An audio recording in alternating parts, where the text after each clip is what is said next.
Tired of hooded eyeshadow tutorials for mature eyes done on young, supple skin? Then you're in the right place. I've always had hooded eyes, but now that I'm in my 60s, my eyelid skin is loose and sagging at the inner and outer corners, and my hood has lost volume, so now I have 2 creases instead of 1. Here's how I disguise the sagging and the double crease, so my eyes look more lifted, more awake, brighter, and less hooded. I never do my eyeshadow without first applying an eyeshadow primer. This primer from About Face smooths out my crepey skin and keeps eyeshadow from creasing. I blend it by tapping with my finger or using my A505 brush if my fingers feel too big for the space. Filling in and extending my brows at both ends helps define and frame the eye.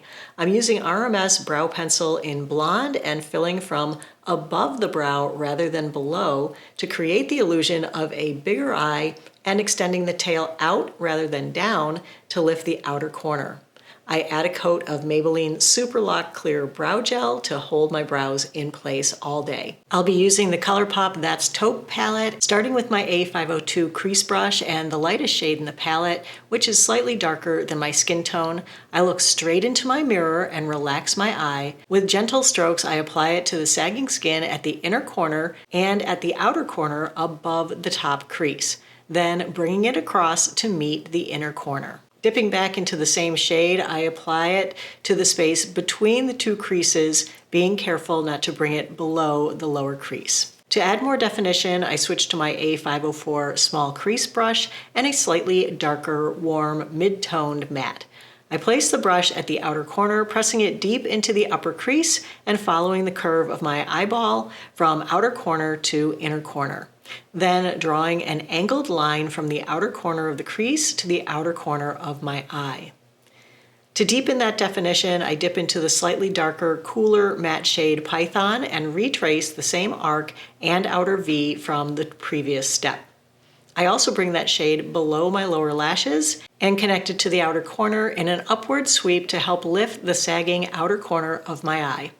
After each step, I check the mirror to see if any puffy or sagging areas are still pushing forward, and if so, I add more of the mid-tone matte to help them recede.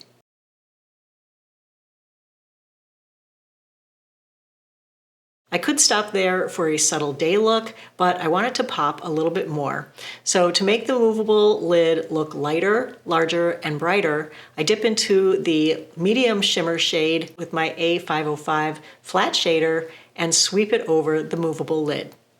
Going back to my A504 brush, I'll add a tiny bit of dark matte gray at the outer corner, tracing over the 7 shape, but keeping it a little lower and deep in the lower crease to help the space between the creases recede.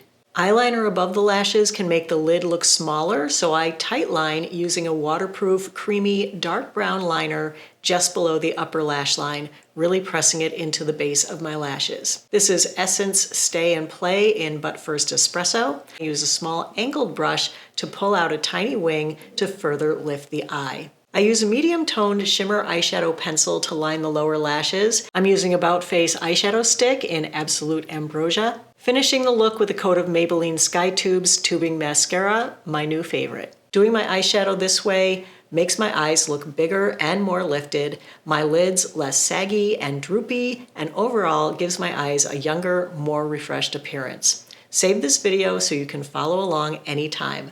Links for all products are in the description box below the video, and don't forget to subscribe for more. If you enjoyed this video, go ahead and give it a like. Don't forget to subscribe to my channel and check out one of my other videos shown here.